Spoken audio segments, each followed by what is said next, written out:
Never run out of battery again with the INIU portable charger, the slimmest 10,000 milliamp hour power bank that keeps your devices charged on the go. Stay powered up wherever you go. Click the link in the video description to shop now on Amazon.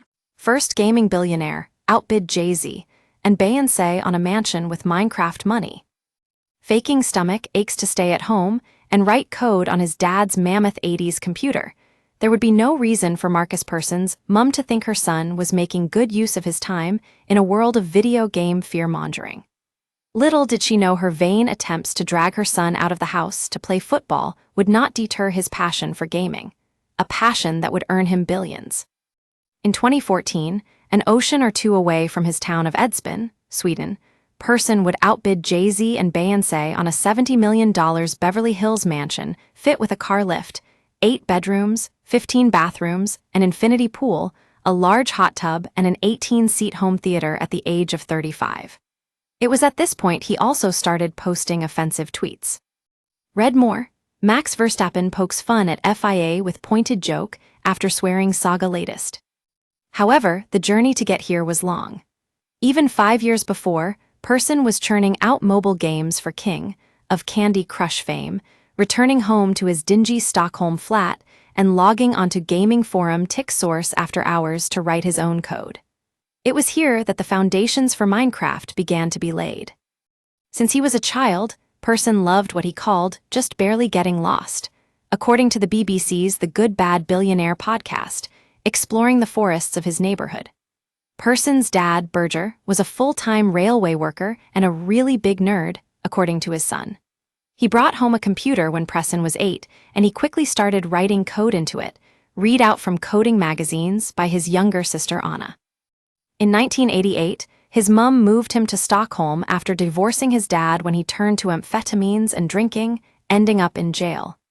Despite making new friends in high school, he dropped out after teachers told him there was no future in the computer industry, and instead he should be a graphic designer. Luckily, Person did not listen. Don't miss Neo Geo Super Pocket Price, games list and limited edition as pre-orders go live latest. We use your sign-up to provide content in ways you've consented to and to improve our understanding of you. This may include adverts from us and third parties based on our understanding. You can unsubscribe at any time. Read our privacy policy. By 2001, Person was a very capable coder, but was one of many who needed a job after the initial comm boom was quelled by cuts. He then landed a job in the games industry in King, which was previously called Midisplayer. Here, churning out games with what he felt was a quantity over quality mindset, he said, "Studios make games to make money, indie gamers make games just to make games." Here he met Jakob Porser, who told Rolling Stone Person was a lot of fun and slightly weird, which I enjoyed. He added, "He can be super happy or super down as well. There's normally not a lot of in between." He also met a new programmer called Elin Zetterstrand, whom he started dating. He continued to focus on his passion, MMORPGs, massively multiplayer online games, such as World of Warcraft. However, King didn't like this and asked him to focus on his job, so in 2008 he left. Person thought too many games handed players a list of tasks, but he liked open-ended games like Roller Coaster Tycoon. He liked the freedom. It reminded him of playing Lego as a kid and being able to build whatever you want out of basic blocks. He also liked user-generated universes and interacting with things others have built. Scrolling through his gaming forum TikSource, he found a game called Infinimeaner made by Zach Barth. This was a sandbox game, meaning you could build freely in an open environment. Miraculously, Barth was not peeved about Person's rip-off, saying, "The act of borrowing ideas is integral to the creative process. There are games that came before Infinimeaner, and there are games that will come after Minecraft. That's how it works." So at 30 years old, Person finished the first version of his new game, Minecraft. The graphics were blocky on purpose. Everything can be collected and turned into tools. The aim was to build yourself shelter, because when night falls, monsters come out. When he decided to quit his day job, his dad was the only one to back him. On 17 May 2009, Person uploaded Minecraft to TikSource and asked for feedback. It did very well. In the early days of YouTube videos, people were posting about the game and sharing memes on Reddit and 4chan. It was simple, but people loved it. It was time to sell it. Person posted saying the real version would cost $26 when finished and $13 before the release date if people bought it there and then.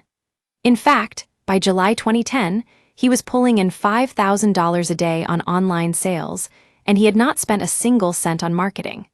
By September, Minecraft had sold 300,000 copies.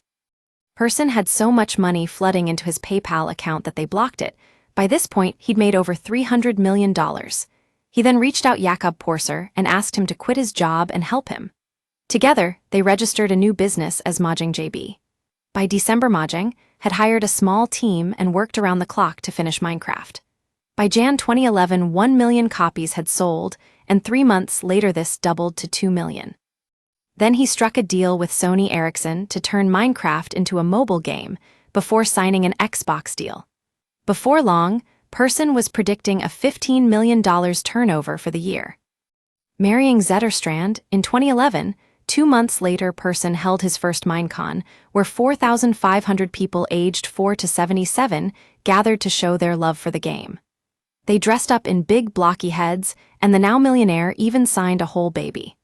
At this point, the Minecraft universe was 8 times the size of Earth. He said, "It's very overwhelming. The reason I started working on Minecraft and kept working in it is because there were people playing it. The reason we started the company was because there were fans." Then, he made the shock decision to step down as lead designer and took a year to rest. A few weeks after stepping down, his dad died by suicide. He said, "It was shocking. It took me a while to even realize it was real." He told The New Yorker, "There's a conflict between the joy of being able to do whatever I want and the remarkable pressure of a watching world. I don't know how to switch it off." He got a taste for the high life, inviting Skrillex to his parties. One colleague said, "Marcus loves getting wasted." He had previously said, "If I get rich, I'm not gonna be one of those boring, stuffy rich people that never spends anything." In 2011, he gave $2.2 million dividend to his employees. A year after marriage, he and Alin filed for divorce, and a year later he shelved his next game. One day he saw a torrent of abuse on his phone when people reacted to a new rule, a limit on what players could charge each other for weapons. He tweeted, "Anyone want to buy my share of Mahjong so I can move on with my life?" Microsoft saw the tweet and bought his share. Staffers felt disappointed and empty, prompting Person to say he spoiled them and their reaction hurts me. He then posted a statement saying, "I'm not a CEO. I'm a nerdy computer programmer who likes to have opinions on Twitter. It's not about the money. It's about my sanity." Mahjong was sold to Microsoft for $2.5 billion and hit Forbes' Rich List, the first to become a billionaire from creating a game. Semi-retired at 36, he started Rubber Brain, saying the gaming world doesn't need more under-delivering visionaries.